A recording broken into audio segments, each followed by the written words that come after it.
magandang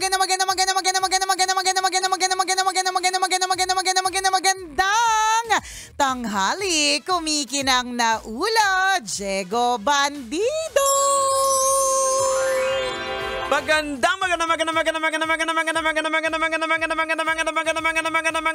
tanghali, kumikinang ina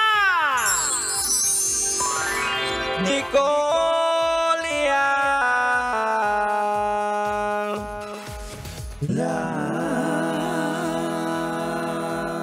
Ay, nakikiblend.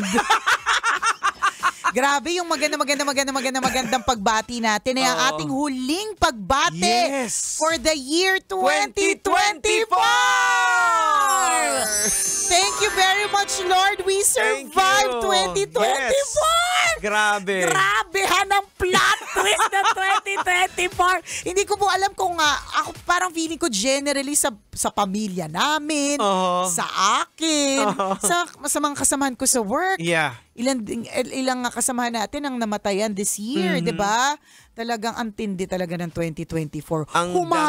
Humabol pa yung pag-alis ni Chris Super. Alam mo yung Kaya nga 'di ba nung Christmas party, sabi ko, na-realize ko, dalawang personality, big personality pala yung umalis natin sa 2024. Kaya mabigat talaga siya.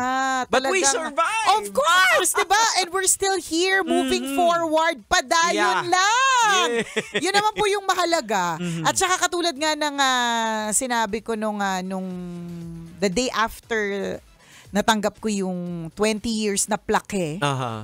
Na ang sinabi ko is talagang there is joy in endings. Yeah. Mahirap lang din talagang isipin kung paano magiging joyful ang ending. Ang suffering is not joyful.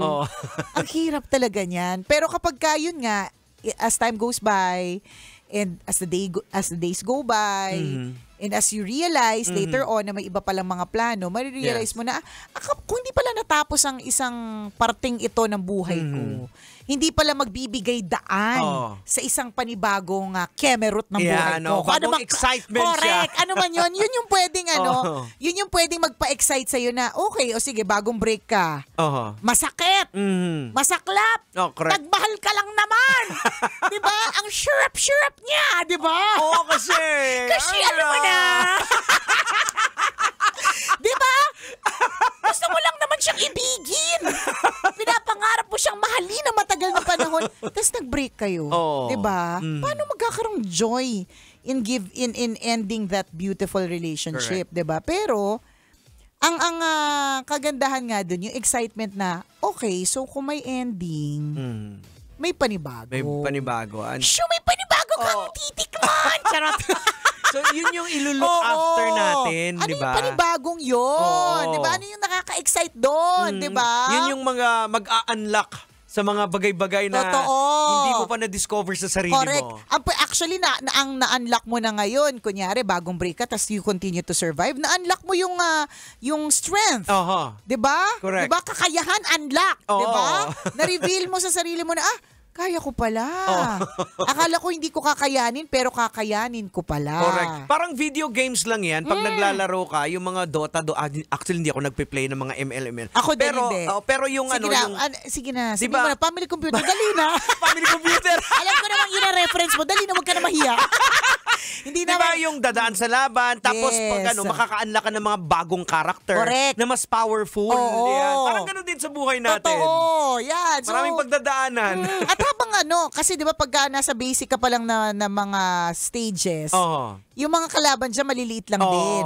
Di ba? Parang kayang-kaya mo lang. Correct. Pero as you grow older, katulad nga yung sinasabi mo, and sa kung sa video game man siya, di ba? Or sa mga laro na inaano natin, di ba? As you grow, as your character grows, nasa stage 11 ka na, correct, yung mga kapangyarihan doon, mas malakasan na din. Di ba? Nakakasunog na siya. Lumalaki ka, bumibilis ka, ganon. So, ganon lang din sa lahat ng mga pagsubok. Nadaanan talaga natin. Pero makikita din natin dito na talagang just si Lord. Kasi nung medyo mahina ka pa, hindi ka binibigyan ng matindi. Imagine mo na kung mga bata-bata ka pa, tapos yun ang ibabagsak sa... Ay, wala na, James. Siguro ako baka buang. Baka kinakain ko na yung Christmas wreath. ng office ko. Diba? Baka tumira na ako ng literal na ethyl alcohol. Hindi, Imagine hindi tequila. mo, kung yung nangyari sa Nicole Yala ngayon is nangyari sa Nicole Yala 10 years ago. Ay, naku. Wala. Nako, talaga. Ay, nako, hindi, wali. Hindi ko ma-imagine, hindi niya kakayanin. Diba? Hindi niya kakayanin. Hindi niya talaga kakayanin, promise. Kasi hindi pa siya dumadaan sa mga matitindi. Pero ang kinakatakot ko dito, Jeg, sabi daw nila, di ba, syempre binigyan ka ng pagsubok. Sabi daw nila, practice daw yung sa mas matitindi. So may mas matindi pa ba? Ayoko naman ng mas matindi pa, Lord. Pwede ba mga ka-level lang? Kasi alam ko sa sarili ko, kinaya ko naman. So yung mga pagsubok, Lord, pwede bang, alam mo na, alam mo, mag-wish ng medyo, pwede po ba yung mga pagsubok, mga ka-level lang ng mga naranasan na? Ang kagandahan dyan na ma-unlock mo na yung makita mo na si Lord kahit gaano pa katindi ng problema niya at kasama mo na siya, kakayanin na siya. So kung, ayoko naman mag-attack na mas matindi pa, di ba? Pero ibig sabihin, ang kagandahan kasi din talaga dito is na-practice ka na. So dapat mo na correct. So dapat alam mo na yung gagawin. Parang tulad ng simpleng sipon at ubo. 'Di ba? Kung bagong parent ka at nagkaroon ng ubo at sipon yung anak mo, matataranta ka talaga kasi panibago lang yan eh. Correct.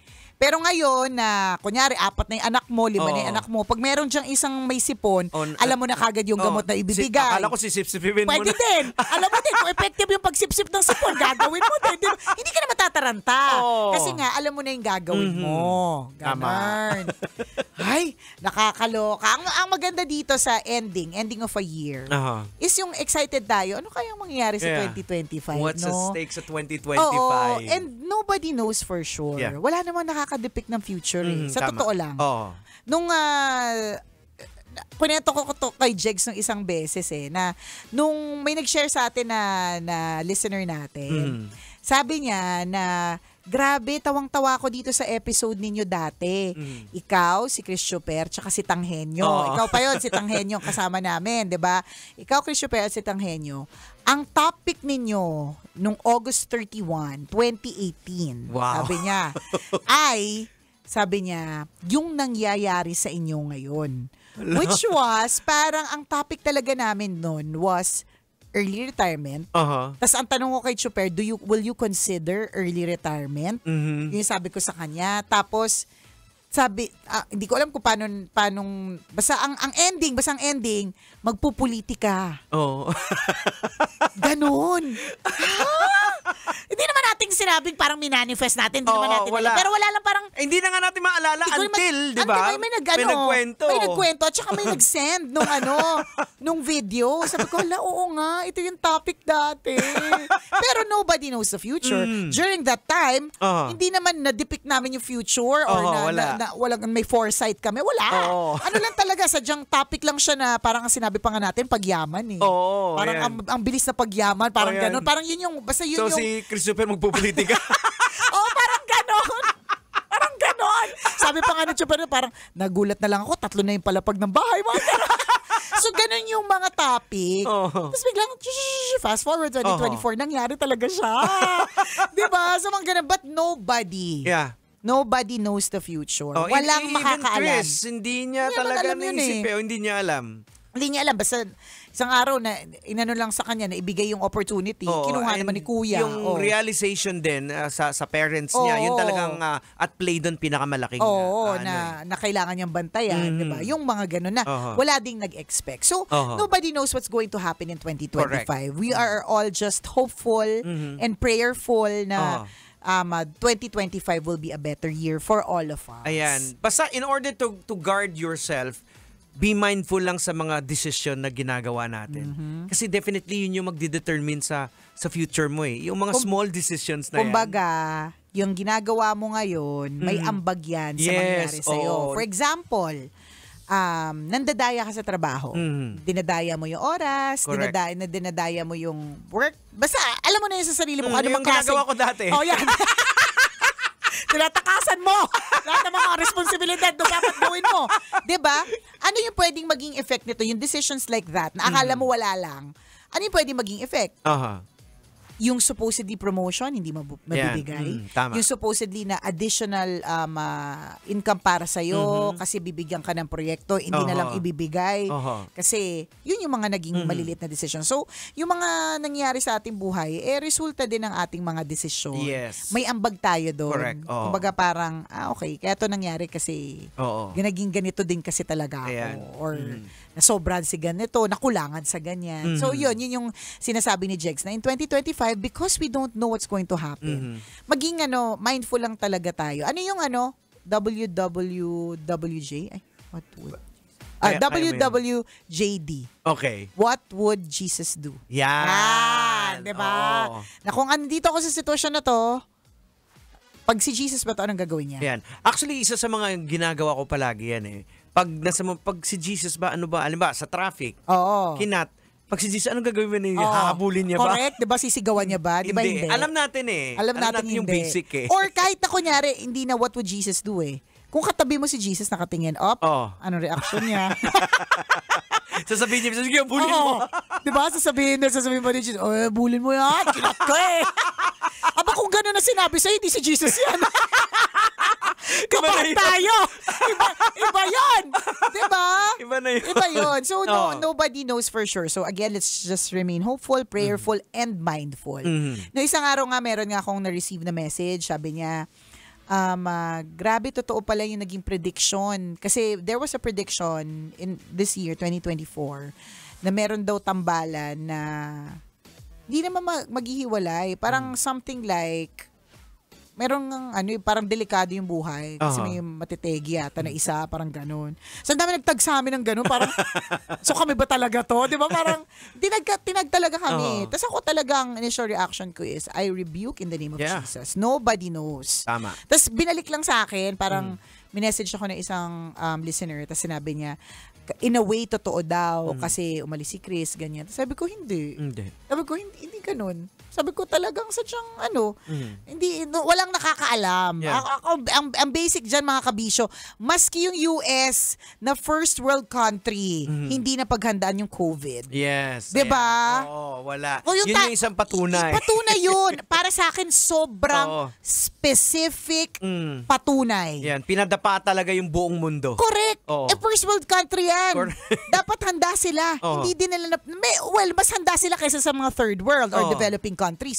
Pero hindi din nila nalaman. Kasi kung alam nila, mas makakapag-act sila accordingly. Kaya mas marami nga namatay sa kanila dahil sa sobrang confident nila na wala to, wala yan, ayun. Kaya marami ang diba? So, disgrasya. Sa madaling salita, wala makakaalam. Wala talaga. Kailangan lang talaga one day at a time. We pray that maging maganda itong araw na ito. Tama. Ganun na lang muna. Layo-layo na minsan na naiisip natin. Nakarating ka na doon. Ang tanong, sure ka ba mararating mo yan? Sabi nga don't worry for tomorrow. Ang tomorrow bahala sa sarili niya. Yung ngayon. Yan ang importante. Ito na muna, today. Today is all we have. Ayan. Diba? Today is all we have. Tama ba yung ginagawa mo? mo? Diba? Gumagawa ba ako ng tama? Nagdadaya ba ako ng kapwa? Nanlalamang ba ako? Diba? Yung mga ganung mga bagay. Paano pag hindi ka na inabot bukas? Di ba? Problema mo yung bukas, hindi mo na na-enjoy yung ngayon, di ba? Well, it's the last day of the year. Yes. It was a great run with you guys. Sa lahat ng mga kabisyo natin, it was a good run. It was a great run. Salamat po sa inyo. Yes, and we look forward to 2025 with you. Bukas na po yan agad. Diba? Na 50 years na ang Love Radio Manila. Ayan, wow! Grabe! Bongga-bongga. 50 years na. Bongga-bongga talaga. Pero aabangan din nila mamaya may special program tayo. Correct ka. Mamayang gabi, sino ba makakasama? Alam ko si Uncle Dagol at si Maratoni. Ayan, Sila po yung mga makakasama ninyo mamayang gabi sa special programs mula 6 p.m. to 12 midnight. Ayan. Siya kami po exit na. Hanggang dito na po mga kumikinangers. Ako pong kumikinang na ulo, Diego Bandido. At ako kumikinang ina mo, Nicole Liala. Kailangan pa bang i-memorize yan? Basic! Ramdam na ang Pasko sa Love Radio. Basic!